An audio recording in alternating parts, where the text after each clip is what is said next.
جناية في حق الإنسان والحقيقة معا.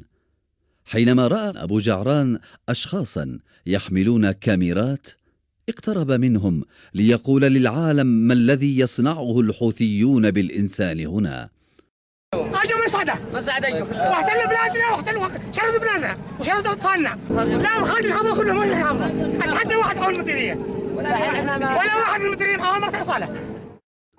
لكن أعقاب البنادق كانت أقرب إليه من أحرف الحقيقة. ضربوه حتى أغمي عليه وأسعف إلى المستشفى، لكنه فارق الحياة.